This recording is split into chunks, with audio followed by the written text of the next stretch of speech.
Hi friends, I'm Les Mood, your host. Welcome to the Destination for Innovation. Today we're in Kernville, California with the Kern River behind us, and we have a special guest, a community builder and an entrepreneur here in Kernville, Justin Powers. Welcome to the show, Justin. Thank you for having me, Les. Really appreciate it. Absolutely, it's a beautiful place. Really happy to be here. Nice drive from Bakersfield, so thanks for the welcome. Absolutely. It's an honor and a privilege to be talking to you. I really appreciate the work that you're doing and excited to talk about it.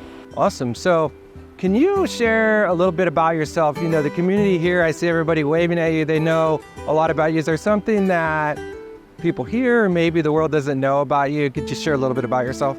Sure, absolutely. It is a small community. I do know a lot of people around here. Part of that comes back to I'm a seventh generation resident of the Kern River Valley. So we've got a lot of connections. But also a lot of what we've been doing for the last 5 years has been building community, building connections, and finding ways of connecting people and helping people in their journeys, whether it's entrepreneurship or remote work or anything like that. Something that people don't know about me. A lot of people that know me know that I fairly recently had a career in web development, software development. What a lot of people don't know is that before that, the way I got started in it is I was actually a whitewater raft guide right here on the Kern River. I did that for a lot of years, and it was actually, I got an invitation. Somebody asked me if I could build a piece of software for them. I had no idea how to write software, but I went home and picked up a book and learned a few things and ended up building some software for them, and that's how I kind of launched into a web development career. And so I guess a lot of people don't realize, like I've had kind of a few different careers, a few different stages, but there's a lot of lessons that you learn from being a whitewater raft guide, being able to think on your feet, and being able to communicate, and being able to just make decisions really quickly, that I don't think I could have gotten anywhere else other than on the river. Wow, that's really amazing. And you hinted at the journey in software starting really from the river. I never could have imagined that. Is there another point or somewhere where you may point back and say, this is where my journey began? Yeah, so when I was living up in Sacramento, so I was born and raised here. I moved up to Sacramento for about 10 years. And through this kind of journey, I got this really great software development job. I worked for Salesforce, and I was working remotely. I could live anywhere. And so me and my wife looked around and we're like, well, is there a reason we're still living in Sacramento? And so I looked at a lot of different places. We looked at a lot of different states, and nothing really made sense for us other than being right here. Because from where I'm at right now, I can go whitewater kayaking on my lunch break and nobody knows the difference. We've got world-class fishing, world-class mountain biking, hiking, camping. It's just an outdoor paradise. And so we moved back. I'm sitting in my home office.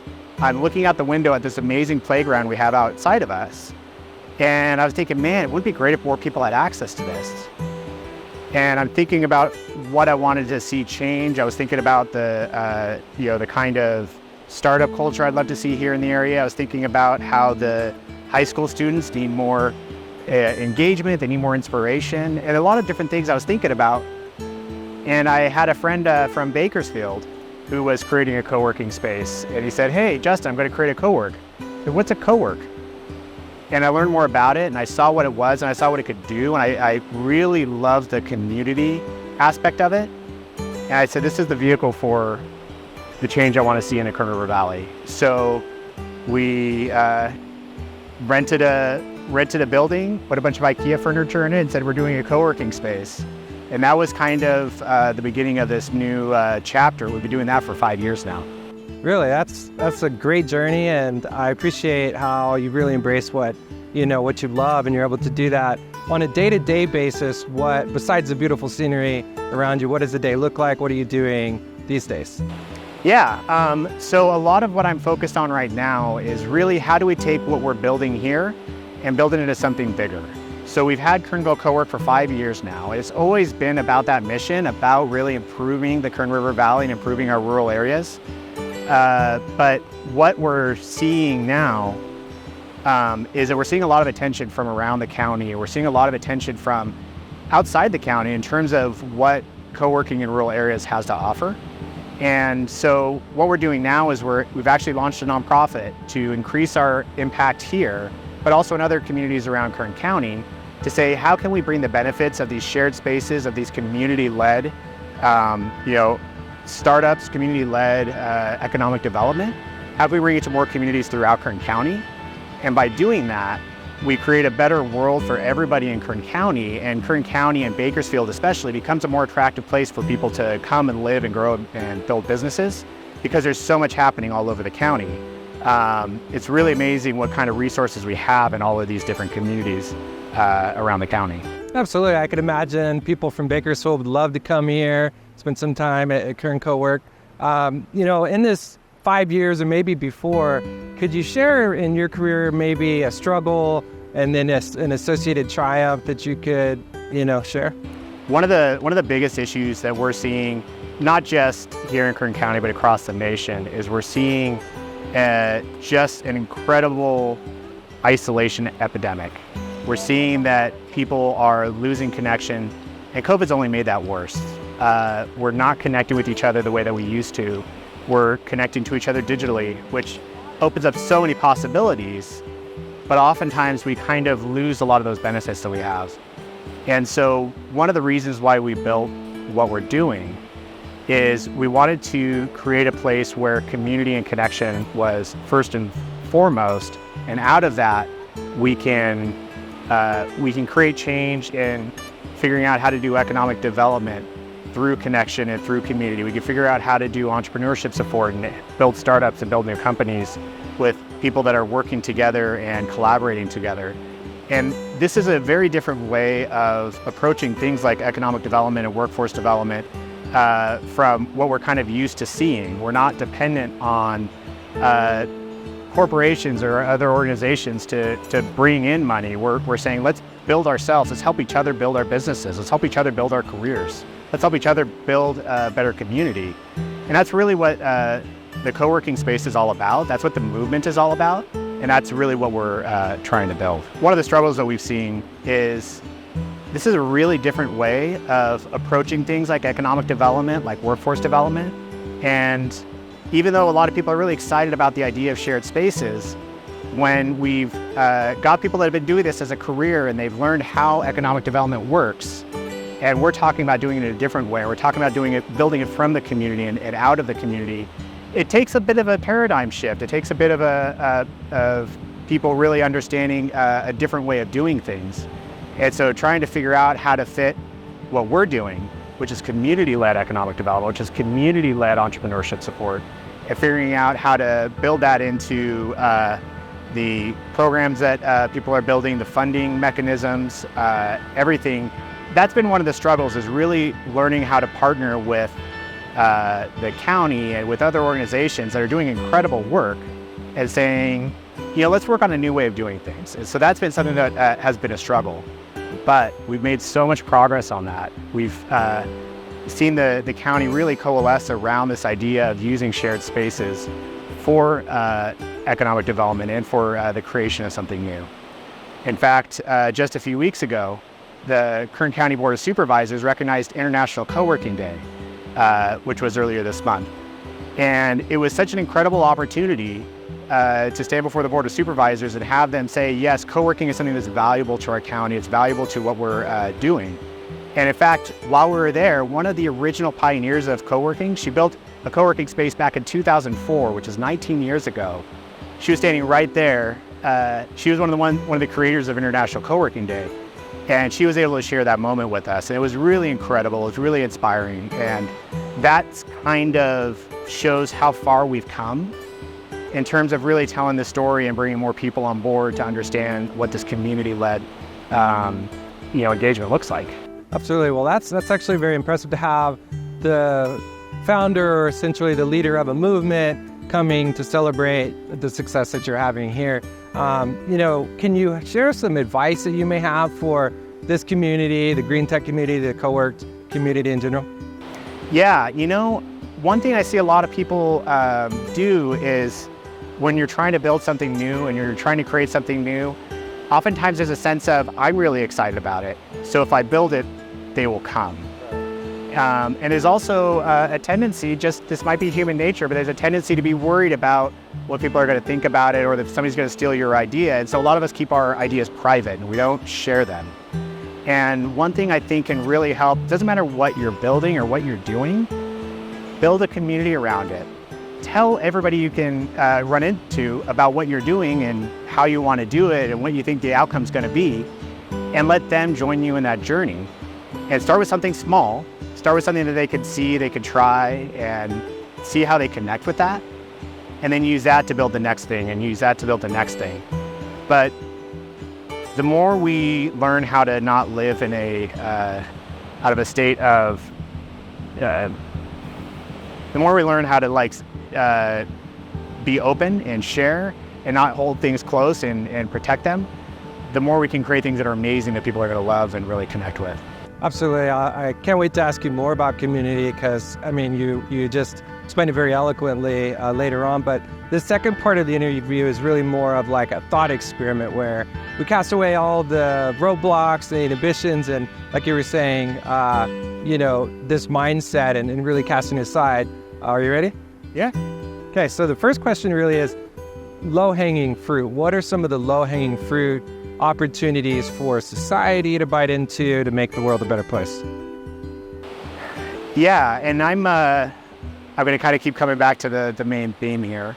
But that's, rather than trying to find one person that has a solution, or maybe somebody in Washington or somebody in Sacramento that has a solution, let's figure out for ourselves, let's work together as a community, and let's figure out how we can create solutions. So I love anything that's community based, anything that's community-led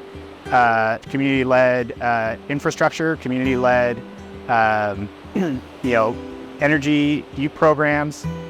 The more that we can connect with each other and find a solution that works for us and fits our identity and meets our needs the way that we experience them, is something that can't be done by somebody that's not a part of our community. And so I think that's really a part of it, is let's just find ways of engaging together and coming up with community-based solutions around these things. Yeah, I love it. Community-based solutions really are powerful, and that's why we're here, thanks to the city of Bakersfield. And actually, before I ask this next question, I wanted to say we both really connected on this idea of connecting, collaborating, and creating, and it used to be the motto for you guys, right? Yeah, absolutely. Yeah, so I totally agree with your mindset. We share that.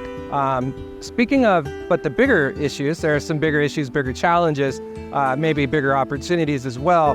What are some of those that we should tackle, that we shouldn't ignore? You know, when I'm thinking about this, I saw a really great quote the other day, that we shouldn't be living our lives as if we inherited this place from our ancestors. We should be living our lives as if we're borrowing it from our children. And if that's informing our every step, then that's where we start to be able to think a little bit better about what challenges we need to overcome. And part of overcoming these challenges, especially when it comes to transitioning, is recognizing that at the heart of any transition, at the heart of anything that's happening, there's people in the middle of that, there's communities in the middle of that.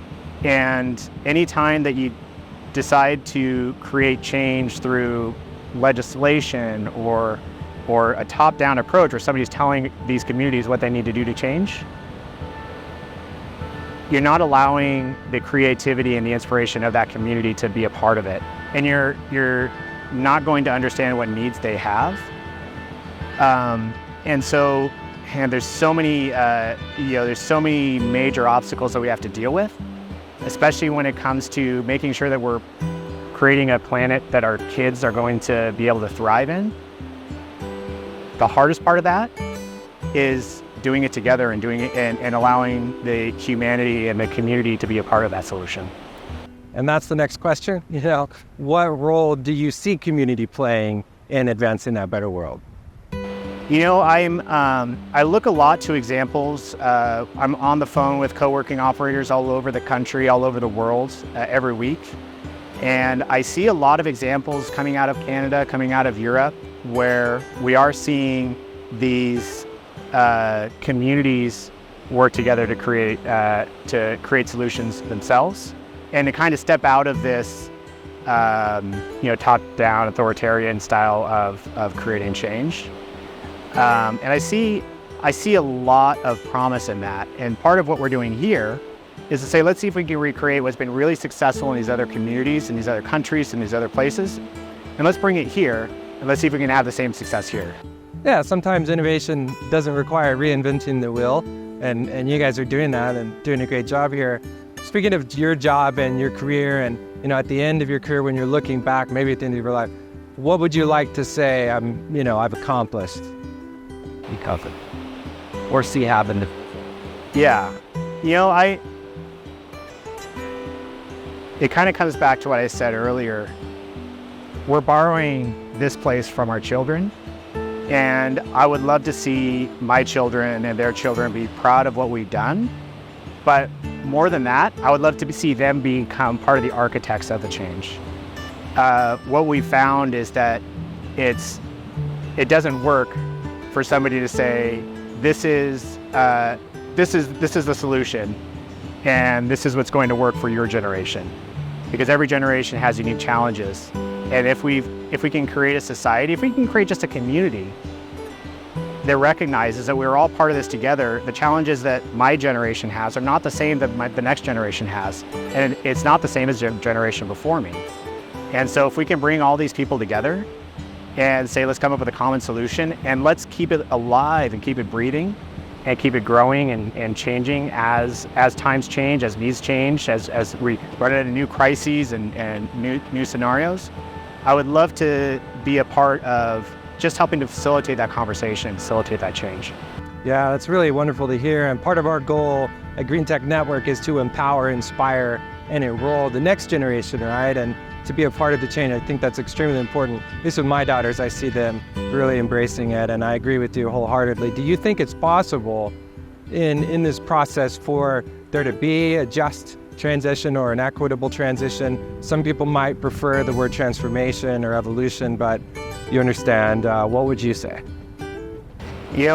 It's hard. It's going to be really, really hard because we are all coming from different places. We're all coming from different levels of resources and having things at our disposal. And so just for the solutions that we've come up with right now work really well for the people that have resources. It works really well for the people that are able to install an EV charger in their home and have one at work and afford an EV. It works really well for the people that own their own home and could put solar on their own home. It works really well for people that have the resources already. And something that we need to be really intentional about is building a transition that works for everybody, it works for every community, recognizing that everybody is in a different situation and every community is in a different situation, and they all have different needs. And the solution that works for one person in one community is not going to be the solution that works for the next one. But it's definitely possible. We can definitely get there. Well, I really appreciate that. Yeah, we almost need as many solutions as there is diversity in people, right? Absolutely. So, well, Justin, thanks for coming on the show. Thanks for inviting us here to Kernville. It's been a nice trip up from Bakersfield. Love everything you're doing, and again, thanks for coming on the show. Absolutely, I appreciate you coming up here, and come back again. We've got a fantastic co-working space for you to work out of, and we'd love to have more of this community, more of these conversations, any way that we can have them. Thank you. I'll definitely be up here myself, and I encourage you to come up to Kernville, check out Kern Cowork and the beautiful river here. That's it for the Destination for Innovation on this episode. See you next time. Make sure to connect, collaborate, and create with Justin. See you soon.